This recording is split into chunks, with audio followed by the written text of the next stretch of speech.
Rwanda uko mbona aya masezerano ameze ararwamururaho umutwaro rumaze igihe rwikoreye ufashe mu 23 y'ingabo zawe ziri muri Congo wowe w'imvedinze igihugu gituranye n'iki kuko aya masezerano ibyo byose nkurikije imbanziriza amasezerano nabonye iravanaho ibyo let's hope ko hazabaho uburyo bwo kubivanaho tunabare ko muri ayo masezerano agena uburyo bwo gusenya FDLR konopsi kabihari prarumoni zihari tukamenya niba hazabaho concomitance cyangwa ntayo. Concomitance ni nko kuvuga ngo birakorerwa rimwe cyangwa hari uzabanza undagakurikira, sibyo? Igituma aho hanantu babyumve neza, u Rwanda rushinjwa ko rufasha M23 ariko nta muntu n'umwe mu iswaka na M23 iriho. Ntabwo ari u Rwanda rwateye rwiyita M23 uko Kinshasa ivuga ngo u Rwanda rwarayiteye, sibyo? Nuko hari abandi bantu barwanaga. Nituza kuvanamo cya gice cy'u Rwanda kivugwa hariya, niba ari support u Rwanda rugacyura support yarwo, iyo backup y'u Rwanda ikahava ye mu 23 isigaye iragera. Iyo ndebye imyitwarire mu 23 rero none se mu masezerano nta duturutse kuri the declaration of principle nta mention barimo wenda mu buryo buziguye cyangwa butaziguye. Declaration of principle mu ngingo ya 5 yayo wanjye narayisomye nitonze yerekana ko M23 izategekwa kuva. Kinyamakuru nzi ko kiri mu bitangazamakuru bya mbere bibona amakuru hano y'ibireba u Rwanda na Congo. Nyuma yo kwitega ibyo twitege kongera gushwana hagati y'u Rwanda na Congo, kandi bari gusinya kugira ngo batazakomeza gushwana. Yego tubyitege muri formule nshya azahinduka ibintu. Ubyo ndabyitega kubera iki? Suko ntabibona ko hashobora kubucama akayaga keza. Ndavuga kubyitega kubera iki? Kuko umwuka mbona uri kuza mu karere, ibyo mbona aya masezerano ya Doha, njye mbona Amerika yaracuritse ibintu ibyo ruganira, mbona ko u Rwanda rufite ibintu ruganira kuri kamera n'ibyo ruganira bitari kuri kamera, sibyo? Hariya rero nkabona kuvuga ngo kugwa mu mutego ngo rurayifasha, watifu rufite impamvu se rwayifasha kandi zumvikana. Ese reka nkubaze, mbwira rebellion imuzi kwisi yabaye successful idafite abantu bayifasha. U Rwanda nubwo bazakubwira ngo Uganda ntiyarufashije mu kubohorwa, sinzi n'igituma abantu barwanya iyo ntambara yo kubihakana. Ariko umuntu waguha barinzi uri kwitegura ukabonera skills mu gisirikare cye, ntabwo mbona impamvu yo kubihakana. Hanyuma usesengura umuntu witwa Muhoozi Kainerugaba, umuhungu wa Perezida Museveni, future president umuhungu wa Perezida Museveni akaba na future president muri nkuko bivuze utumye ntire ijambo ryawe. Amaze iminsi Kinshasa yabonanye na Felix Antoine Tshisekedi Chilombo, kuri ubu ngubu yagarutse ari kwandika rwose ibintu byinshi kuri ati Kabila n'umwanzi wa Uganda, ati ni threat akanaba umwanzi wa Uganda, mu magambo yakoresheje cyane. Ati igihe cyose Kabila ari hafi y'umupaka wa Uganda ni ibyago kuri Uganda. Ni coincidence kuba atangaje inyuma yuko avuye Kinshasa cyangwa na Kabila ari ki Buganda yagiyeyo nawe avuye Kinshasa. Kabila rero hari ibyo mbona nabivuze kuva mbere, M23 na Uganda bakinana umukino w'uburyarya, n'indyarya n'indyamirizi. M23 yayeguye intwaro ivuye Buganda, ifata ibice ifite ihereye Bunagana ku mupaka wa Uganda. Amakuru mfite yizewe 150%, M23 imodoka zayo zajyaga kunywera essence i Buganda.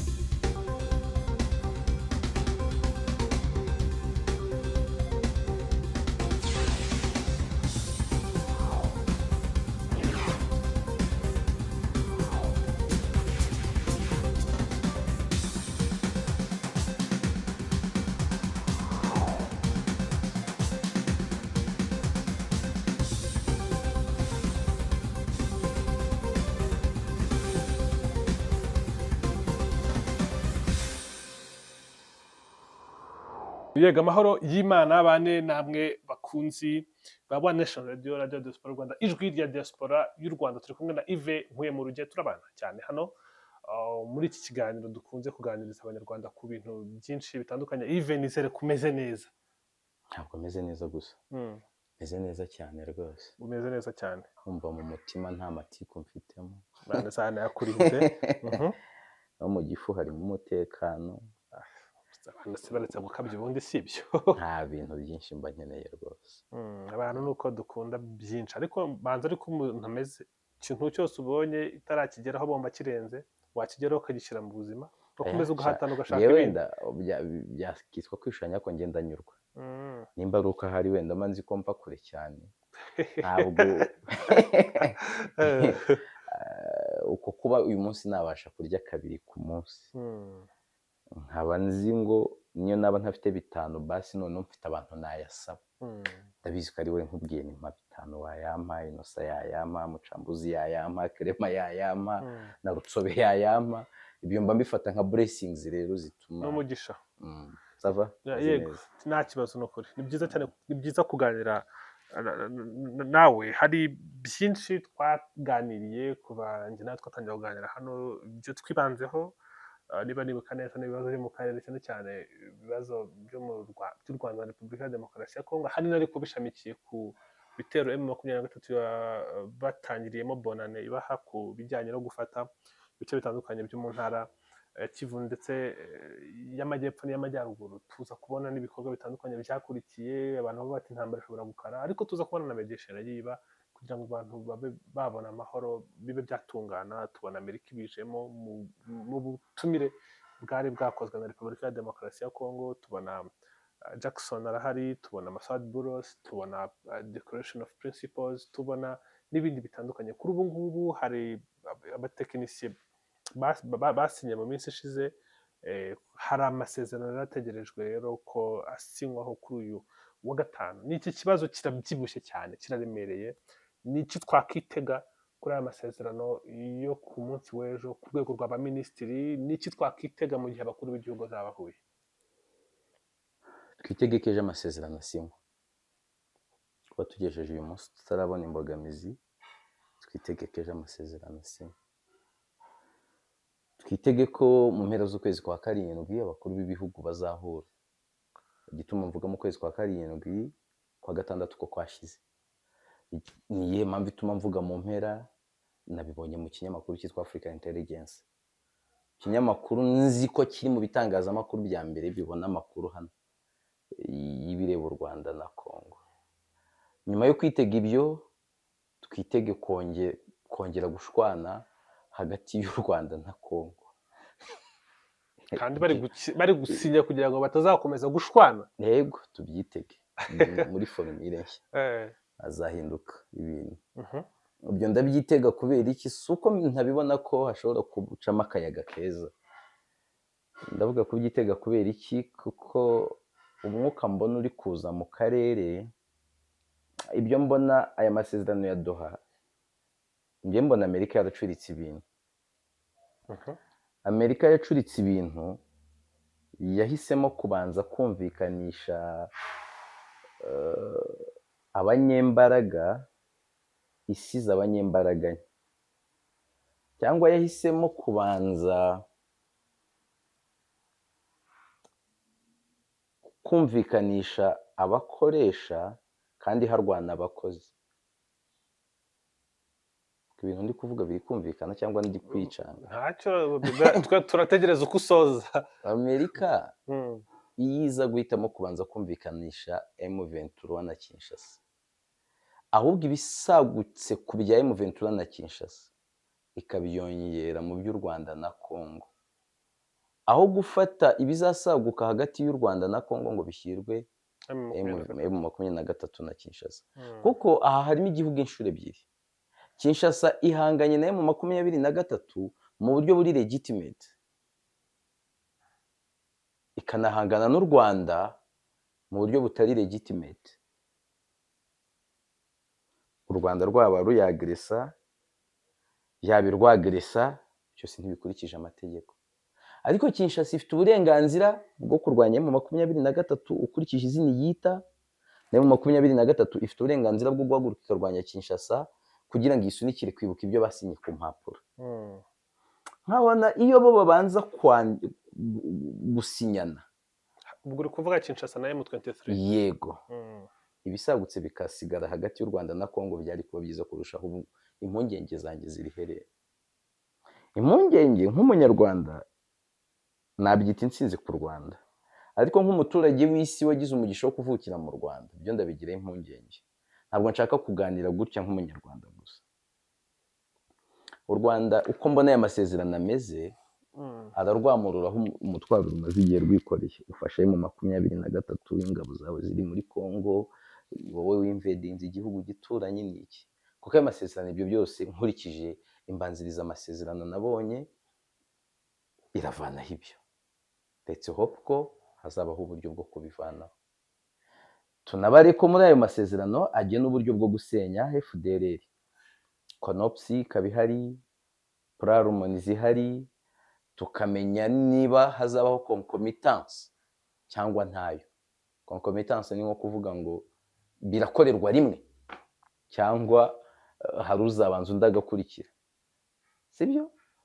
Igituma aho hantu babyumve neza, u Rwanda rushinjwa ko rufasha M23, ariko nta muntu n'umwe mu isi wakana ko M23 iriho. Ntabwo ari u Rwanda rwateye rwiyita M23 uko Kinshasa ivuga ngo u Rwanda rwarayiteye, sibyo?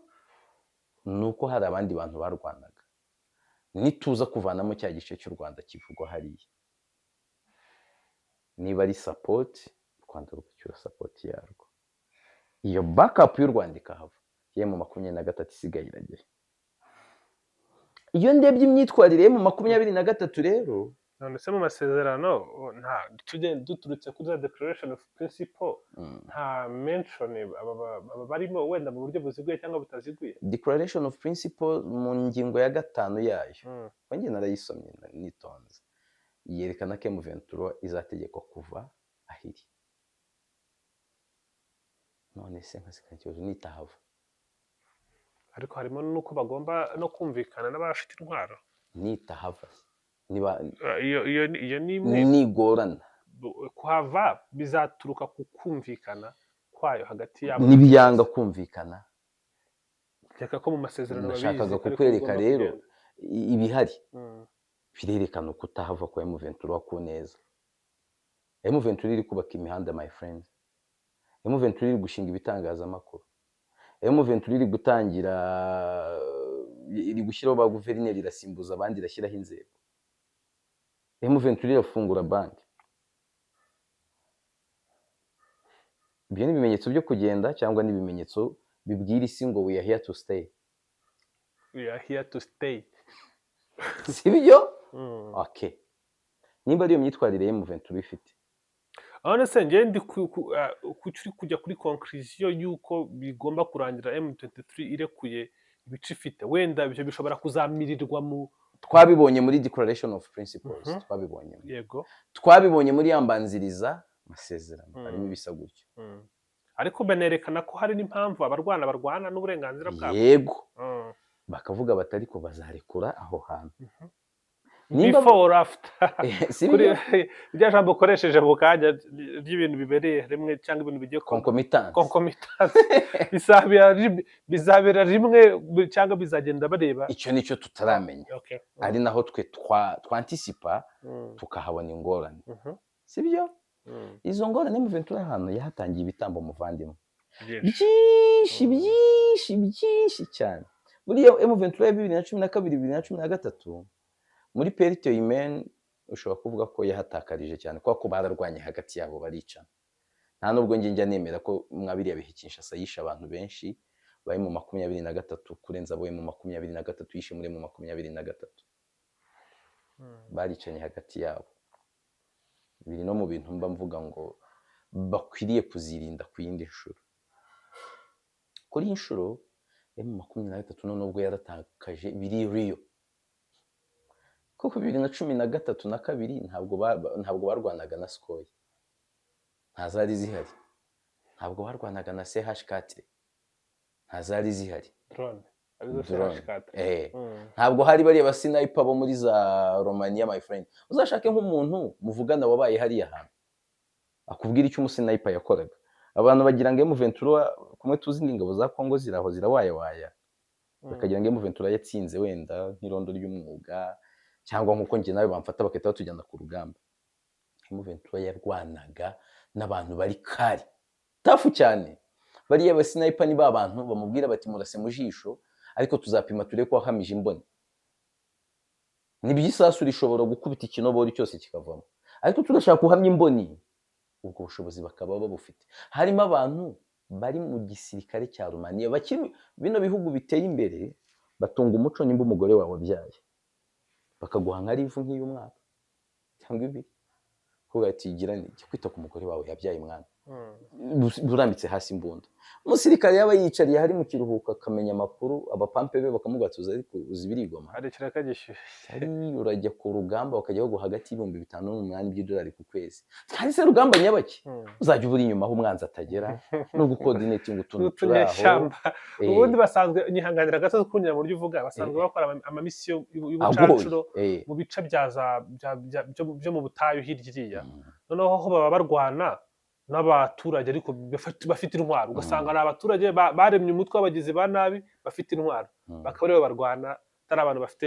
Hariya rero barababwiraga bati icya mbere hari kirima nziza tuzaryoherwa na kirima, icya kabiri hari amabuye y'agaciro muziba, icya gatatu haba ruswa nyinshi na dega muzakora zizaburizwamo, kandi haduyiwe ni hawe, icya kane igisirikare kiri korompi nta hantu muzahurira n'uwo mu Rwanda azajya hagira igisirikare kirutse namwe mufite ishingiro ryo kugenda batohana uko twumva nta rupfu ruhari tujye kurya amafaranga. Hari umucanshuro wumvisha wapfiriye hari hari umurambo w'umucanshuro yagize ubona, hari inkomere y'umucanshuro wabonye bambuka ko banyuze mu Rwanda abashoboka by'urugamba byihorera hari wigeze ubona cyakomeretse sibyo nabwo ryaba ari ibanga ry'akazi nimba nta murambo twabonye ariko bari bakomeye ki Afrika y'Epfo twayibonye. Afrika y'Epfo rega nuko rifite abantu bari kubarekrama. Afrika y'Epfo afite abantu bacu twohereje abantu magana ngahe turabara mu singa abacanshuro hari ntibari mu bihumbi woro barabona 300 nabonge banyuze mu Rwanda. Abacanshuro hari bari mu bihumbi my friend bari benshi. Urwo rugamba rwari rukomeye gutyo rero M23 utagira ngo yafashe hari hano babiyikopye yarasekuraga bakayisekura. Njye mbwira abantu ngo iyo ukuriye ubutasi mu gisirikare bamwishe ujye umenya ngo bakamwica soje inama n'umugaba w'ingabo. Uri umunyamakuru ashatse yakandika inkuru ivuga ngo umugaba w'ingabo yarokotse urupfu, ibyuko umutasi yapfuye bikaza mu nkuru bati kuri uyu wa gatatu umutasi kanaka yishwe ariko yicwa yari kumwe na kanaka. Urabalance ukareba ninde uremereye muri abo. Urupfu rw'ukuri ubutasi ni rwo rukaze cyangwa kurokoka kubona ibyo bikaze kuba yaratanze ibyo bitambo rero ndabibona nk'impamvu zituma ishobora kuresista ikanga kurekura. M23 yashoye amafaranga menshi yarakubiswe Bunyundo Bukotopine no kuhava no kusohoka Gikotopine. Iyo resistance ni imwe muri possibility ni nayo ya mbere mbona. Indi possibility ishoboka hariya nukuba M23 bashobora kongera kuyivanga mu ngabo za Kongo. Kuyivanga mu ngabo za Kongo nabyo handi nakubwiye ngo u Rwanda ruzongera gushwana na Kongo igihe kizagera igira ibyongera kurevandika. Kuri inshuro ndabona iki ndabona M23 niba yivanga na Kongo ishobora kuhita igira contribution mu gisirikare cya Kongo ingana na 1/4. 1/4 1/4 rwose cy'abasirikare bawe. Kongo ifite abasirikare 120. Sibyo? Yego. M23 kuva mu kwezi kwa mbere kugeza mu kwezi kwa kane yari imaze kuzuza abasirikare 15,000 bo irokirisi icyo gihe harimo nabahoze muri FARDC. Yego. Noneho ubare ngo ifata Goma yari ifite abasirikare bangahe? Niyo mu 23 mbaraka ifite abapolisi n'abasirikare batari munsi y'ibihumbi 35 magingaye. Numubare munini. Uko nge nyibara. Mbona ko batari munsi yabo nkurikije iyi mibare yabinjiye ejo bundi abara bari ku ikosi imbere none nkareba nabo yari ifite. Tubareka abo ngabo hagize abavanwamo wenda bagashinjwa kuba abanyarwanda cyangwa kutabona ibishyigikira kari abanyekongo igasigara na 25. Wumvishe ryajanisha nakoraga. Icyo gihe umunsi b'abantu bazongera kwirakaza cyangwa kurakara bakavuga ati dusubiye ku Rwanda ntabwo bazaba bakeneye kongera kujya kwitoreza mu yandi mashyamba, bazaba bari gutoreza muri FARDC. ese ubundi birashoboka sinzi barigeze ureba igitabo cya bamwita Stephen Kenzel uvuga ngo Rwanda's rebirth and the man who dreamed it. na skim through it. Hari ahantu avugamo uburyo mu Rwanda u Rwanda byageze igihe bikamera nk'aho RPA ifite igisirikare mu kindi kurikije umubare w'abasirikare b'u Rwanda bari mu gisirikare cya Uganda. Nicyo gihe mu Ventura rero bizabisa nk'ifite igisirikare mu kindi. Icyo gihe nabyo aho ngaho bashobora kuzahavika breaking out kandi still bazabishinja u Rwanda. Dore rero indi possibility ya gatatu ari nayo ikubiye gake ariko niti iherezo kuri M23. M23 niramuka yemeye kurambika intwaro gutyo gusa cyangwa ikazirambika kuko ikubiswe, ndakubwiza ukuri bizaba ari iherezo kuri M23. Gukubitwa ariko byasaba izindi mbaraga zirenze Kinshasa. Byasaba nka 2012 yakubiswe nande ni FIB yaje Force Intervention Brigade. None se uyu munsi kuza ukeka ko bidashoboka? Byaba byagenze bite se kugira ngo FIB igaruke? Amerika iramutse itegetse ngo bahave bakabyanga, FIB ishobora kuza. Utekereza ko se haza abanyamerika cyangwa hagaruka bya bihugu n'ubundi birimo byo barwanya Afurika y'Epfo n'ibindi? Ndabona hagaruka ibyo bihugu kandi n'ubundi imigambi yo kugarukira hari. Shondi nahoze mbona umugabo w'ingabo za Afurika y'Epfo avuga ati rwose n'ubundi duhamagarwa turi tayari, nko kuvuga ngo twarize. Kandi Kinshasa nayo iri mu myiteguro yo kurwana. Ubundi nahoze mbona bari kwakira ibifaru birenga 100. Ubushize twumvaga amakuru ya drones zirenga 100 basabirwaga no Bubiligi. Hari iyo myiteguro utagira ngo abantu ntibitegura kurwana. Baracyabikomeje. Hasigaye kureba ahubwo ngo Amerika irabikemura gute, abandi babitware gute. Impamvu nakubwiye ngo ngiye ibiganiro by'u Rwanda na Congo nta kintu kinini bimbwiye. Ntarabona ibiganiro uko gusinyana ku Rwanda na Congo kuba kuri wa gatanu. Nta kintu kinini kurambwira. Ntarabona ugusinyana kwa M23 na Kinshasa. Ariko ibi ngibi ndavuga ku bijyanye ariko n'amahoro arambye. Ibi ntibishobora kuba bitu Rwanda mu mutego wo kwitabira isingo ry'amasezerano ushobora kubafatirwamo imyanzuro iri bugaruke kareba na M23 abantu bagahita bashimangira ko u Rwanda rufasha M23. Cyo nizera nuko u Rwanda rukwiriye kuba ruri muri aya masezerano kuko rufite ibyo rushinja Kongo kuba bakorana na FDLR. Ibyo ni ibintu bishobora no kuza niyo nta M23 iri kurwana bakaba baganira bakasasa inzobe bagashakisha ibisubizo. Ariko kuza mu kibazo kiri kuderera ku ntambara imaze iminsi yigaruriye ibice bitandukanye bya Repubulika ya Demokarasi ya Kongo, u Rwanda ntirubaruguye mu mutego wa Kinshasa gushimangira ko rufasha AFC mu 23. Nge simbona u Rwanda rukiri mu mwanya wo kujya guhangana ngo rurayifasha cyangwa ntiruyifasha. Simbona ko mu mpaka u Rwanda rujya izo ngizo zirimo. Kuvuga izo mu muheza ariko ibyo ruganira mbona ko u Rwanda rufite ibintu ruganira kuri kamera n'ibyo ruganira bitari kuri kamera. Sibyo? Hariya rero nkabona kuvuga ngo kugwa mu mutego ngo rurayifasha, watifu rufite impamvu se rwayifasha kandi zumvikana. Ese reka nkubaze, mbwira rebellion imuzi ku isi yabaye successful idafite abantu bayifasha? Ntayo. Yinshakire imwe situba twiganirira bushuti. Koresheje reasoning nk'iya ChatGPT. ChatGPT nibaza amasegonda bireka baragusubije. Ntayo nzi. Amerika yituvuga kugira ngo ibohorwe. Byasabye ko abongereza bari bafitanye ibibazo n'abafaransa. Abafaransa bajya gufasha Amerika kwibohora.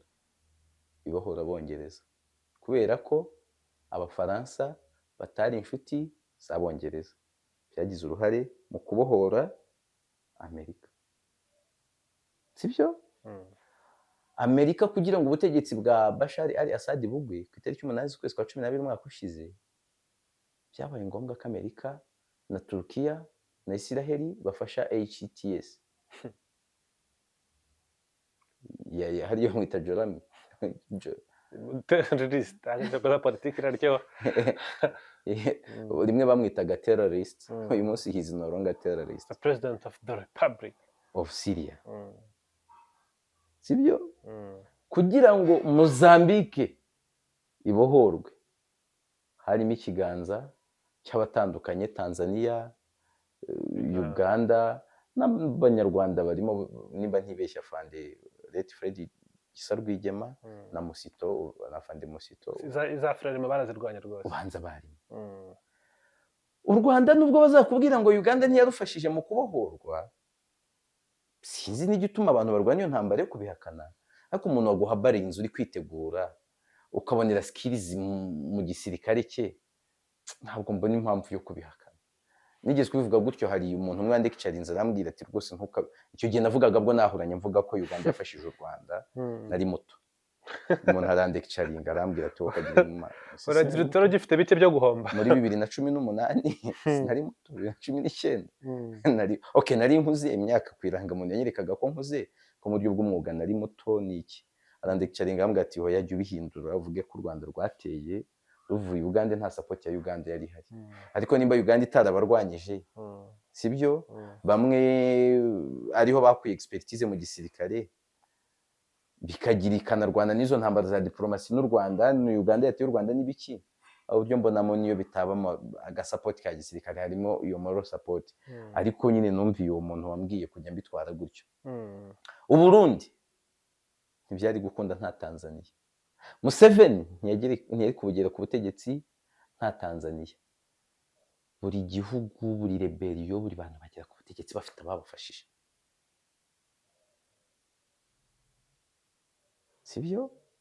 Ahubwo hasiga ikoza ngo iyo M23 ifite impamvu irwanira, nese ifite impamvu zumvikana, abayifasha bafite impamvu zatuma bayifasha zumvikana. Hari igihe abantu bashobora kuzigira ariko bitari ngombwa ko bajya kusakuza ngo twabikora. Ibintu byo gusakuza ntabwo ari ibintu biba bigezweho cyane buri gihe. Karegeya niyo yigeze kumbwira ngo hari ibihugu bigira abantu bavuga bike bagakora byinshi, ngiyo ngo ni filozofi cyane ya Mossad ya Israel. Hari n'abandi rero bakora bike bakavuga byinshi. Rero hari abantu bareberera cyane hari byinshi byo kuganira, ariko mbere yuko dusoza cyane kuri ibi bijyanye n'aya masezerano, hari ikinyamakuru African Intelligence ugeze kugikomazaho kivuga, cyanditse ku bijyanye hanini n'aya masezerano azasinywa kuri uyu wa gatanu. Nabonye Minisitiri Olivier Nduhungirehe agikotinga avuga icyo cyanditse, avuga ati Washington yababajwe na ya nyandiko twabonye twaganiriyeho yagiye hanze ivuga ko ari inyandiko ya leakinze ikajya mu itangazamakuru.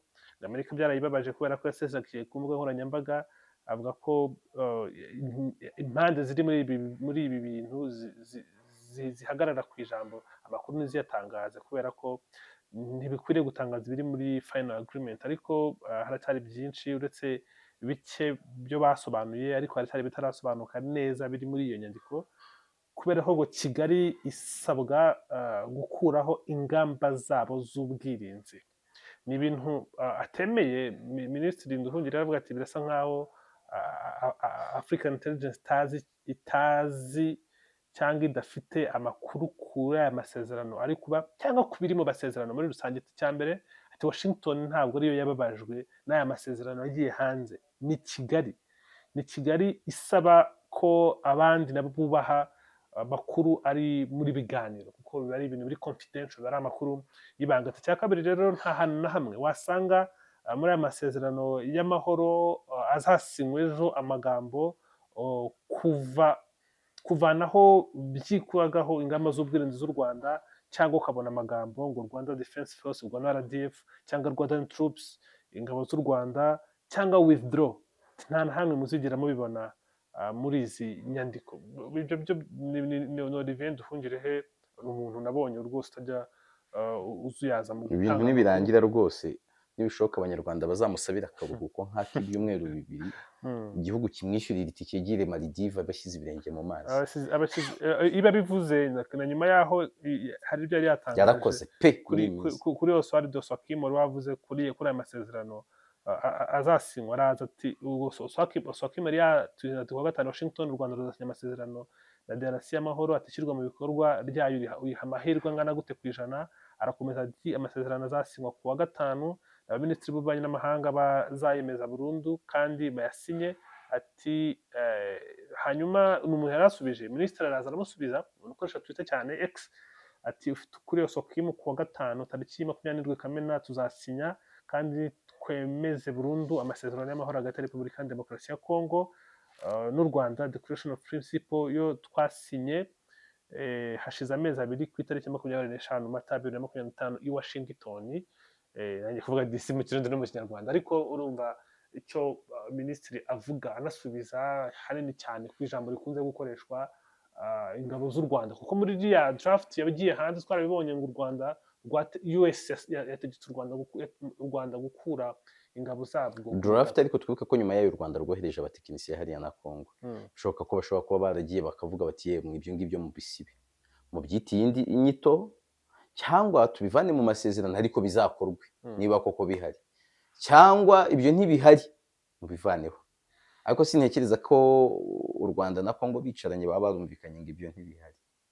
Ashobora kumvikana ku mvugo, kubera ko ibintu bihura na bimwe bavugaga ngo u Rwanda ntirwari rugiye kugwa mu mutego, bavuga ati ibintu tugiye gushyiraho sinyatire byitwa gutya biratwangaje mu bindi bisa gutya, ngaho muhanagura ibi duhindura inyito, icyangombwa nuko ibintu bizagenda gutya bikarangira bibaye cyane. Ubu ngubu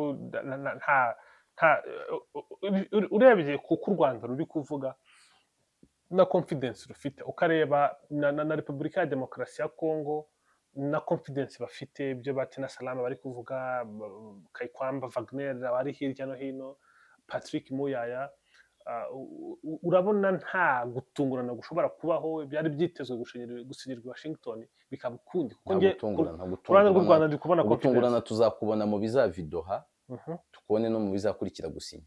Nko gusinya nta bitungurana, bose barabisomye barabizi. Tshisekedi azi ibizasinywa ejo na perezida w'u Rwanda Paul Kagame arabizi. Ntabwo aba minisitiri batinyuka gusinya ibyo abakuru b'ibihugu batazi. Nta gutungurana gushobora kuba kuri twe rubanda rusanzwe, ariko bo bazaba babizi kandi banabyemera. Sinabikubwiye ngo muri negociation ziyobowe n'ibihugu nk'ibi bihangange bakoresha karoti n'inkoni. Hari ingingo rero basunikishamo ikibando rwose udashobora guhunga iyo uri agahugu kadafite imbaraga nk'uko ibi bihugu byacu bya Afurika bimeze. Yego. Hanyuma Trump ari Burayi mu Buholandi mu nama ya OTAN nibwo yavuze cyane ku birebana n'u Rwanda, avuga ko rwose bigomba kuba byaganirwaho bigakorwa kuri uyu wa gatanu. Avuga ko rwose izaba afite n'icyizere ko mu minsi ishize muri iyi ntambara y'iminsi 12 ya Israel na Iran yatwitinze avuga ko akwiriye kuba ahabwa, ati ntibizigera ubona bampaye Prix Nobel kandi ari byinshi nabonye nakoze, anavugamo conflict nyinshi zirimo n'u Rwanda na Repubulika ya Demokarasi ya Congo. Ngendeye kuri confidence ya Trump, ameze nk'aho ikibazo gikemuye byarangiye. Ntabwo yagikemuye, nta nubwo ubwo bushobozi afite bwo kugikemura. Ikibazo gishingiye kuri ideology ntabwo bagikemura mu mezi 6. Ashobora kucyoroshya cyangwa akagihindurira uburyo kimeze kikazagaruka mu yindi sura. Ntabwo ubushobozi bwo kugikemura none haba ufite, kuko ikibazo cyo muri aka karere gishingiye kuri ideology kurenza ibindi. Ndi kuvuga uruhare rw'ibi bihugu, ibindi byo na Amerika nyine n'ibyo bihugu by'ibihangange bikiremo. Njye mba nibarira ku ngaruka zitugeraho nk'abatuye akarere. Yego. Hanyuma usesengura umuntu witwa Muhoozi Kainerugaba, umuhungu wa Perezida Museveni, future president, umuhungu wa Perezida Museveni, akaba na future president muri nk'uko ubivuze, utumye ntira ijambo ryawe.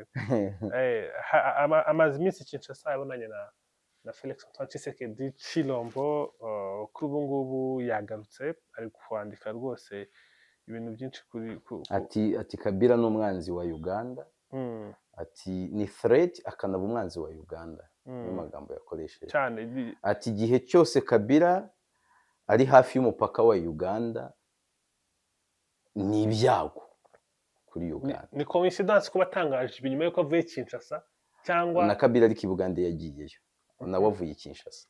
Kabila rero hari ibyo mbona nabivuze kuva mbere, M23 na Uganda bakinana umukino w'uburyarya, n'indyarya n'indyamirizi. M23 yayeguye intwaro ivuye i Buganda, ifata ibice ifite ihereye Bunagana ku mupaka wa Uganda. Amakuru mfite yizewe 150%, M23 imodoka zayo zajyaga kunywera essence i Buganda, batarabohoza ibice birimo essence ihagije ngo banatangire kwikorera ibigega byabo. N'ubu ubwo nibwira ko bitabagora kubona essence, noneho ubwo ibintu biroroshye cyane. M23 nubwo byari bimeze gutyo, buriya Uganda yakoze massive deployment muri Ituri na Rubero. Iyo abakurikiranira ibintu hafi bitaga ko Uganda igiye gucountaringa M23 ngo itazavansa ijya mbere. wibaza igituma Kinshasa itajya yamagana Uganda gutyo. Mu mvugo Uganda ishyigikiye M23, ariko mu ngiro M23 yatangiye kwavansa iri gushaka inzira zijyana Kisangani, imbere hikasanga Uganda ikabwira ariko iyi ni territoire twebwe yacu turimo mu buryo buri legitimate, kwijyamo igari kuturwanya, muraza kuturwanya se birakunda. M23 igafurena, yarangiza agatangaza ibi kuri Kabila. Kabila utangaza ko agiye Kinshasa kandi ibwira ko inzego z'ubutasi zose ziri hano zirabizi. Kabila ari muri consultation, consulta Bigoma na za Bukavu. Ibintu ngiye nkunda kubwira abantu ngo Kabila afite imigambi runaka azi cyangwa ziranyeho n'abantu bake, iyo migambi runaka ariko akaba ashaka kuzayigeraho bikitwa ko ari ugusohoza ugushaka kw'abaturage. Bakonga bwa ati naganiriye n'ababahagarariye, mwebwe nta cyiciro ntagezeho. Uganda ikavuga iti oya ntabwo uzabugeraho ubutegetsi, uri umwanzi wacu tuzakurwanya. Niba ibyo Muhoza avuga akomeje, kuko muri politike hari uwo tweet zo zifata nk'ibintu biri serious, akunze kubyandika cyane. Muhozi hari ibintu akora ukabona ni joke, kuvuga ngo umugore wa Beyonce ndamwifuza niki.